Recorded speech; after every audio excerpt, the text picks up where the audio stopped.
RJ பாலாஜியோடைய டைரக்ஷனில் கருப்பு திரைப்படம் சமீபத்தில் ரிலீஸ் ஆகி மாபெரும் வெற்றி படமாக அமைஞ்சிருக்கு. சூர்யாவுடைய கெரியர்லேயே தி பெஸ்ட்டுன்னு சொல்கிற அளவுக்கு வசூல் மழையை கொட்டிக்கிட்டு இருக்கு.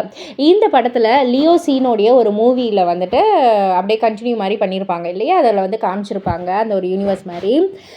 அதில் நம்ம சாண்டி அவர்கள் வந்து அந்த லியோ சீனுக்கு வந்து நடிச்சிருப்பார். ஸோ இது சம்மந்தமாக சமீபத்தில் வந்து சாண்டி கிட்ட வந்து கேட்கக்குள்ள அவர் வந்து என்ன சொல்லியிருந்தாருன்னா, ஆர்ஜே பாலாஜி வந்து வந்தார், இந்த மாதிரி வந்து பண்ணலாம் அப்படின்னு வந்து கேட்டார். இந்த படத்தோடைய சாங் பற்றி நாங்கள் வந்து பேசக்குள்ள இந்த மாதிரி ஒரு ஐடியா இருக்குது, நீங்கள் பண்ணணும் அப்படின்னோடனே சரி ஓகேன்னு சொல்லிட்டு நானும் பண்ணுறேன்னு சொல்லிட்டேன். அதுக்கப்புறம் தெலுங்கு படத்தில் நான் வந்து கமிட் ஆகி நடிச்சுக்கிட்டு இருந்தேன். அதில் வந்து நான் தாடியெல்லாம் வச்சுருப்பேன்.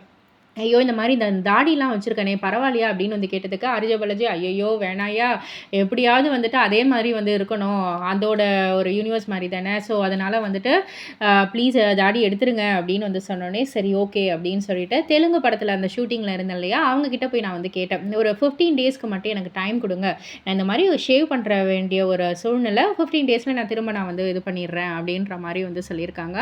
அவங்களுமே வந்து பிரச்சனை இல்லை ஓகே அப்படின்ற மாதிரி சொல்லிட்டாங்க. பட் ஆனால் லியோ படத்தில் இருந்த அளவுக்கு அவ்வளோ நிறைய ஹேர் இல்லைனாலுமே நான் வந்து அதை மேனேஜ் பண்ணிக்கிறேன், பட் ஆனால் தாடியை மட்டும் எப்படியாவது எடுத்துருங்கன்ற மாதிரி ஆர்ஜே பாலாஜி வந்து ரொம்பவே சொன்னார். ஸோ நானும் அதே மாதிரி பண்ணேன். இது வந்து ஒரு சஸ்பென்ஸாக இருக்கிற ஒரு இதுதான், நல்லாவே வரவேற்பும் அடைஞ்சது, சந்தோஷம்தான் அப்படின்ற மாதிரி வந்து பகிர்ந்துக்கிட்டாரு. இதை பற்றி நீங்கள் என்ன நினைக்கிறீங்க, உங்களுடைய கருத்து என்ன அப்படின்றத கீழே உள்ள கமெண்ட் பாக்ஸில் குறிப்பிட்டு சொல்லுங்கள். மறக்காமல் சேனலில் சப்ஸ்கிரைப் பண்ணி பக்கத்தில் உள்ள பெல் ஐக்கானை கிளிக் பண்ணிவிடுங்க.